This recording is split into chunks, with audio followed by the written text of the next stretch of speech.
super obvious when you're at the Olympics and there's 100,000 people screaming and yelling, and the Paralympics and the World Championships are all the same thing, and you've got these people overachieving in ways that you can't even begin to explain. But it really does happen every day. We've got these stories of, and the stories that come out of the Olympics and the Paralympics are not always the stories about the sport. It's the stories about the people. And it's not, the stories that we love to hear are the stories about overcoming adversity, and becoming better, and these things and that's what being surrounded by excellence is all about, because nobody does that alone. You don't build a company without a team. You don't build a family without members. You don't build a community without being able to tap into the value that all of the community members have. And I think identifying the value of everyone, individually, just lets you build great things. And I don't know if there's any other way. I listen to people talk about how, this bad thing that happened to me was the best thing that ever happened to me, and it wasn't. Bad things are bad things. I think if you hear people say, whatever horrible event in my life was the best thing that ever happened to me, and I always just think, man, you must not have had anything good happen ever, because I think there's more value in letting that thing be a bad thing and talking about what you did to overcome it. Trying to pretend that you're happy when you're sad doesn't work. Trying to pretend that you're joyful when you're not, it just comes off as hollow.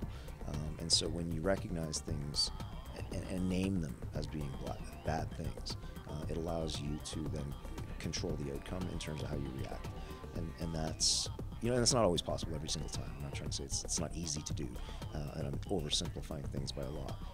But like I said, I say that in my talk all the time, these simple things are often very, very difficult. And so just because it sounds like I'm saying that it's simple doesn't mean that it's easy. But it really is. It's a basic thing to allow something to be bad, figure out how you're going to overcome it. Sometimes you do, sometimes you don't, but it's the valiant struggle to succeed. That's, it's an integral part of the Olympic ideal, and I think it's an integral part of, what helps make us into the people we want to be.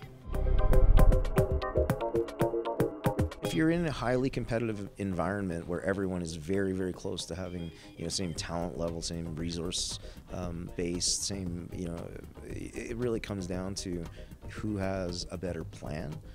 And who will stick to their plan. And so I talk about that a lot in terms of our messages. In our personal messages, when we stick to them on our tough days, make us the people we want to be.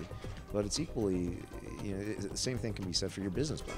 If you start falling away from your business plan because you're unsure, it doesn't mean you don't change and pivot and do all the things. But if you deviate from your core business plan, if you deviate from your core beliefs based on the environment that you were in that you didn't expect to be in,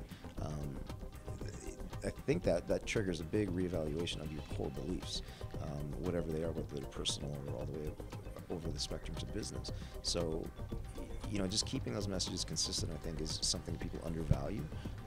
And you're never frantic if you're ready. And that's, you see that in sport in a black and white way, sometimes less obvious in life. But if you're frantic, there's a problem. The one thing that I took to business, and just to life, is that, in sports, you go out and you get the best coach you can get. If you don't listen to your coach, you might as well not have him. So in business, you go and get the best manager for your warehouse that you can get. If you don't let that person manage the warehouse, what are you doing? You go and get the best lawyer you can get, the best accountant you can get, the best engineer you can get, the best, all of these things. And then you got to listen to those people. Because if you always think you're the smartest person in the room, you're gonna get proven wrong in a really harsh way. And so you surround yourself with a team, you trust the team, even sometimes when it means that you go against what you may believe. It doesn't mean you go in blindly. You ask questions. You make sure that the plan that they're proposing is a good one. But I've often listened to other people when I disagree with them and done what they suggested when I disagree, because I believe in surrounding yourself with excellence and then trusting those experts.